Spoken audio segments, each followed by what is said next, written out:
떴다 비행 변정국입니다. 아시아나항공이 최근에 공정거래위원회로부터 기업결합 이행 조건으로 부여받은 시정조치 일부를 이행하지 않아서 강제 이행금을 부과받았습니다. 어떤 이유에서인지, 그리고 이것이 의미하는 것이 무엇인지, 나아가서 대한항공이 추진하고 있는 보잉 777-300 항공기의 좌석 배치 문제, 343 배열, 일명 닭장 배열이다 이렇게 좀 불리기도 하는데, 이 문제는 시정조치에 위반되지 않는지 알아보도록 하겠습니다. 떴다 변비행 이륙합니다. 자, 8월 초에 아시아나항공이 공정거래위원회로부터 시정조치 불이행에 관한 제재를 받았습니다. 2020년 11월부터 양사의 기업결합이 추진이 됐고, 대한항공과 아시아나항공이 기업결합을 하면서 공정거래위원회가 이 기업결합을 승인을 하면서 어떤 조건을 내세웠냐면, 국제노선 26개 그리고 국내노선 8개가 양사가 통합을 하면 독점이 될 가능성이 높다. 소비자 효용이 감소할 수 있다는 이유 때문에 이 노선들에 대해서 구체적인 조치니 행태적인 조치니 라고 해서 부과가 됐었습니다. 언제든지 양사가 갖고 있는 노선의 어떤 슬롯과 운수권을 경쟁사든 어떤 다른 항공사가 달라고 했을 때 줘야 된다라는 것이 이제 대표적인 내용이고, 이제 행태적인 조치가 가장 이제 중요한 건데요. 평균 좌석의 운임을 인상을 어느 정도까지밖에 못하게 막아놓은 겁니다.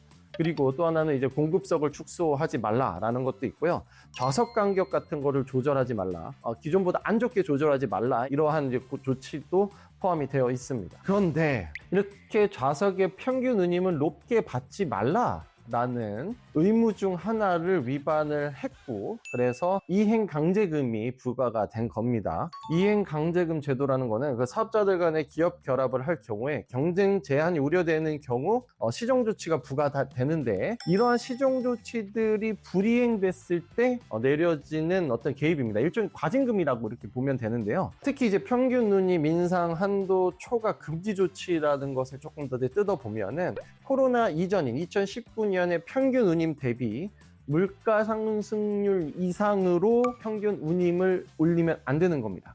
자, 이 조치가 2034년까지 이어지는데, 모든 노선에 해당되는 것은 아니고 공정거래위원회가 지정했던 뭔가 독점이 발생할 것 같아 라고 지정한 노선에서만 이 행태적인 조치가 부과가 되는 겁니다. 자, 그래서 문제가 되는 것이 2025년 1분기 평균 운임입니다. 부과된 조치 내용에 따르면 2019년 1분기 평균 운임에다가 물가 상승률 수준의 운임 인상만 돼야 되는데, 공정거래위원회가 조사를 해보니까 몇 개 노선에서는 아시아나항공이 이것보다 더 높게 받고 있었던 거예요. 그러다 보니까 이제 이행 강제금이 부과가 된 거죠. 인천 바르셀로나 비즈니스석, 그리고 인천 프랑크푸르트 비즈니스석, 그다음에 인천 로마 비즈니스석 일반석, 그리고 광주 제주 일반석, 이렇게 총 4개 노선의 평균 운임이 인상 한도를 최소 1.3%에서 높게는 28.2%까지 초과를 했다는 거예요. 쉽게 말해서 100만 원만 냈어야 되는데 일부 노선에서는 최대 128만 원까지 냈다, 이런 의미입니다. 자, 이에 따라서 어쨌거나 공정위는 아시아나항공의 이행 강제금 121억 원을 부과를 했고요.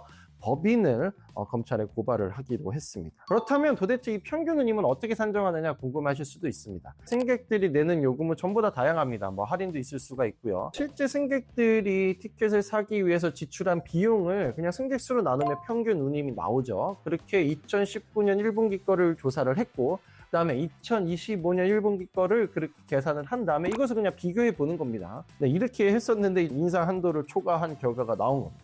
사실 이행 강제금이 121억이다 라고 했었는데, 7월 23일 열렸던 전원회의에서는 원래는요, 이행 강제금을 총 1,008억 원을 부과하고 대표이사랑 법인을 검찰에 고발을 하자, 이렇게 처음에는 의견을 제시를 했었습니다. 고발 혐의는 공정거래법상 시정명령 불이행 혐의입니다. 통상적으로 조사에 잘 협조를 했다든지 아니면은 참작할 만한 사정이 있거나 하면 강경을 해주고, 아시아나항공이 또 이런 이유 때문에 그랬습니다 또 항변을 하고, 그 다음에 이것 때문에 아시아나항공이 얻어들인 초과 수익이 한 6억 정도 된다고 합니다. 얻어들인 초과 수익에 비해서 이행 강제금 자체가 너무 높다 하면은 이것의 어떤 밸런스를 맞추기 위해서 좀 낮춰주기도 하기 때문에 121억 원으로 책정이 됐고, 대표이사를 이제 고발을 하려다가 대표이사를 고발을 하지는 않고 그냥 법인만 고발을 한다, 이렇게 결정을 한 겁니다. 자, 아시아나항공 측의 입장은 이렇습니다.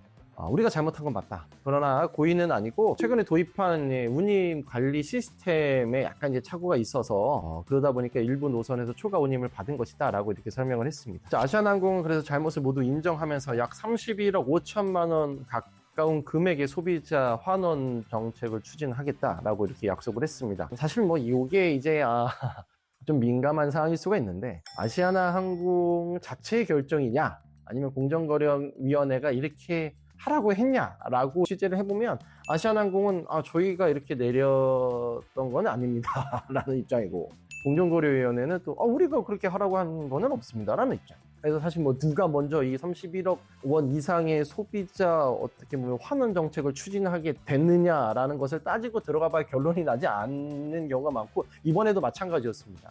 이게 뭐 현금성으로 돌려주는 게 아니라 뭔가 쿠폰을 통해서 돌려주는 거잖아요. 아시아나항공 일부 그래서 이제 수입이 줄어드는 부분이 있겠죠. 하지만 사실 생각해보면 우리가 2만 원짜리 쿠폰을 쓴다 해서 2만 원짜리 항공권이 있는 게 아니고 우리 돈을 더 쓰는 거잖아요. 자기네들이 뿌린 쿠폰을 다시 걷어들이는 겁니다. 이 쿠폰을 받음으로 해서 오히려 아시아나항공의 승객 수익은 더 늘어나게 되는, 약간 조삼모사 아닌가? 이거 약간 좀 저는 그렇습니다. 또 하나는 일부에서는 이게 왜 아시아나항공의 잘못이냐, 대한항공도 같이 뭔가 문제를 만든 거 아니냐라고 이야기하시는 분들도 있습니다.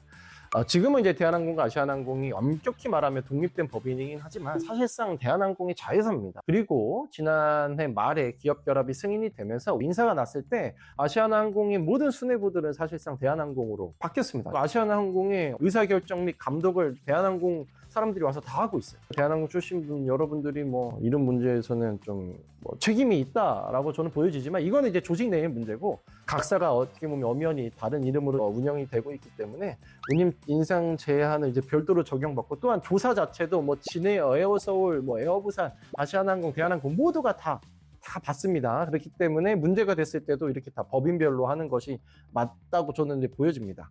그리고 이제 뭐 다른 4개 항공사들은 문제가 없었고 아시아나항공만 문제가 있었으니까 대한항공 윗분들이 이거에 대해서 경각심을 좀 갖지 않을까라는 생각을 해봅니다.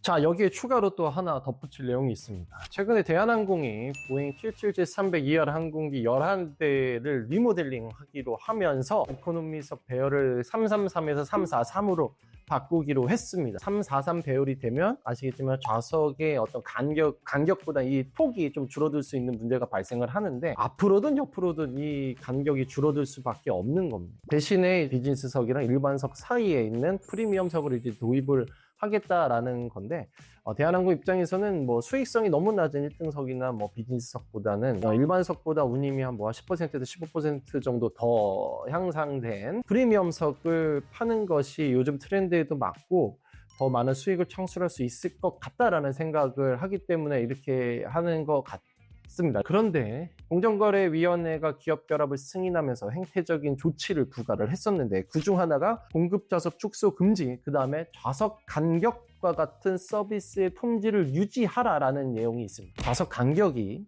기존보다 줄어들어서는 안 되는 겁니다. 대한항공과 아시아나항공이 만약에 경쟁을 하고 있으면 니네들이, 소비자들이 불편해하는 좌석 간격을 축소하는 걸 할 리가 없어. 그런데 독점이 되면 이걸 니네들이 할 거야. 그렇기 때문에 니네 이거 축소하면 안 돼 라는 이야기를 한 겁니다. 제가 알기로는 343 배열로 하면은 1인치 정도가 너비가 줄어드는 것으로 알고 있는데, 이렇게 되면 기존에 있는 소비자들의 불편함은 조금 더 늘어나죠. 근데 우리가 계속 이제 전제를 잊지 말아야 되는 게, 이 시정조치라는 게 모든 노선에 적용되는 게 아닙니다. 이 문제가 된다고 하는 30개 이상의 그 노선에서만 해당해요. 근데 시정조치 명령이 부관의 노선에서만 운행하지 않으면 이건 시정조치 위반이 아니죠.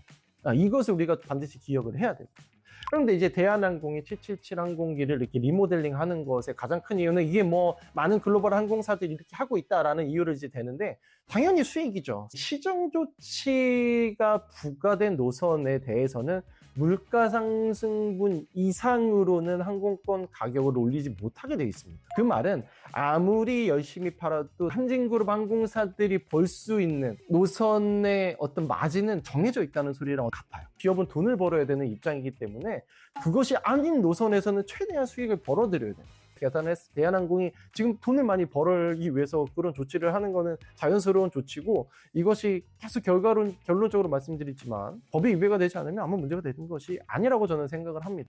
근데 저 한 가지 아쉬운 거는, 대한항공이 항상 이야기하는 게 외항사들도 이렇게 합니다. 이게 글로벌 스탠다드입니다라고 하면서 343 배열 이야기를 하는데, 좋아요. 뭐 글로벌 스탠다드이기 때문에 하는 건 좋은데, 왜 굳이 대한항공이 기존에 가지고 있었던 프리미엄적인 측면, 소비자들이 더 좋아했던 측면을 굳이 낮춰가면서, 이런 말 있잖아요. They go low, we go high.